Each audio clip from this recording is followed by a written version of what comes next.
Tiene la palabra asambleísta ponente, asambleísta Richard Calderón. Señora Presidenta, compañeros y compañeras asambleístas, quiero antes de iniciar mi intervención pedir a través de usted un minuto de silencio por la señora Ana Beatriz Espinosa, esposa de nuestro compañero asambleísta Mauro Andino, que lamentablemente falleció en días anteriores.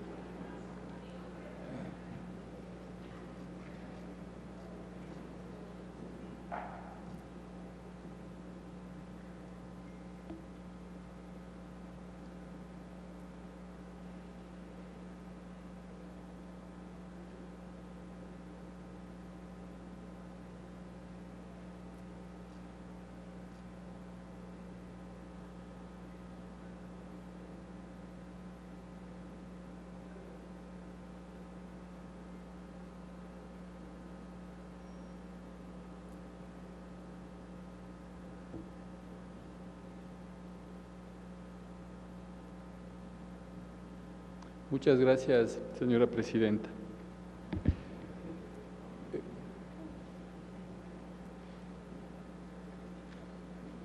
Primero debo señalar que luego de recibir los aportes en el primer debate y a varias instituciones, organizaciones sociales en el seno de la comisión, los integrantes de la misma hemos elaborado este informe para segundo debate basados en algunos elementos esenciales para que, en efecto, se genere este segundo y definitivo debate en el Pleno. Primero, ratificar la importancia y la urgencia de esta ley, que data de 1992. Hoy, con una nueva Constitución, hace falta establecer las concordancias con la misma, y sobre todo cuando ha existido un avance importante de las telecomunicaciones en el mundo entero y en el país. Además, la ley vigente no tiene un régimen sancionatorio como corresponde, dada la importancia del servicio en la actualidad, y también no contiene los artículos necesarios para garantizar los derechos de los usuarios, además de una estructura institucional dispersa que promueve más bien la duplicidad de esfuerzos de las mismas. Como segundo elemento, destacar que esta ley garantiza varios derechos de los usuarios, como por ejemplo que los servicios sean de calidad, el secreto y la inviolabilidad de los datos, la privacidad y la protección de los mismos, disponer gratuitamente de llamadas de emergencia, no permitir el redondeo, controlar las tarifas a través de techos establecidos por la Agencia de Regulación y Control, portabilidad numérica. Esto implica que si se cambia un usuario a otra operadora, mantenga su número, acceso a mecanismos y procedimientos para reclamar los derechos, neutralidad tecnológica, esto es que no se pueda impedir o promover el uso de determinados programas en las redes, la terminación unilateral de los contratos cuando no exista satisfacción por parte de los usuarios, a no recibir consumos masivos o individuales, entre otros derechos. El tercer punto, quiero referirme a la institucionalidad. Está muy claramente definido en el artículo 261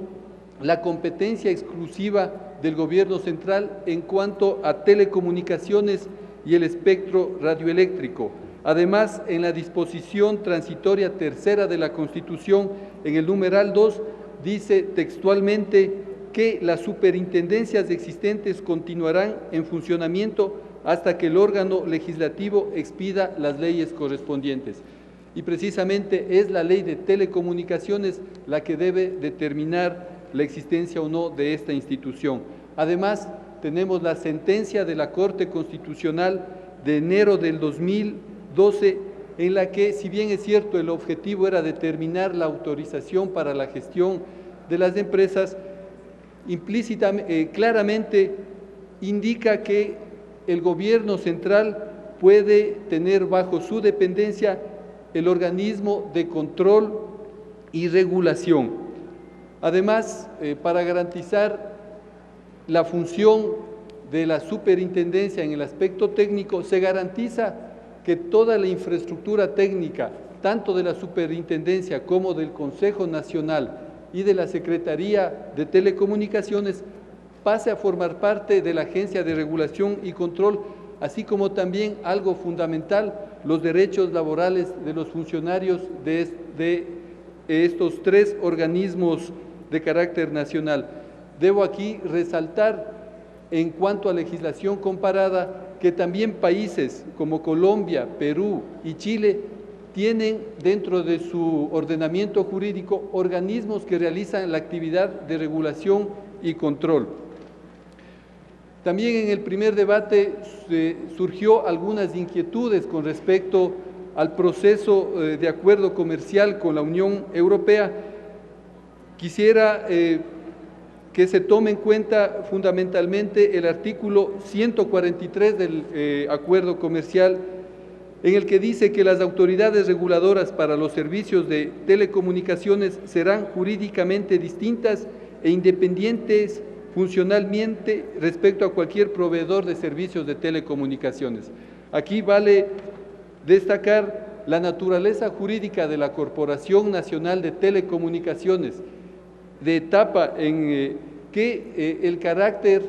la naturaleza, a través de la Ley de Empresas Públicas, establece que son personas jurídicas de derecho público, con patrimonio propio, dotadas de autonomía presupuestaria, financiera, económica, administrativa y de gestión. Asimismo, en el caso de la Agencia de Regulación y Control, en el artículo 142 del proyecto de ley, se le da también el carácter de persona jurídica de derecho público con autonomía administrativa, técnica, económica, financiera. También es importante señalar que en el mencionado acuerdo, en el artículo 114, existe una reserva transversal para la gestión, el control, el manejo de todos los sectores estratégicos y los servicios públicos, en este caso de telecomunicaciones. Es más, se establece precisamente en este acuerdo, en el área de telecomunicaciones, que el Estado se reserva el derecho de mantener preferencias para las empresas públicas que gestionan estos recursos. El quinto punto, en cuanto al mercado, el artículo 304 de la Constitución, que se refiere a la política comercial, establece claramente que se deberá evitar las tendencias monopólicas. Esto es la concentración del mercado. Para esto se determina una serie de mecanismos,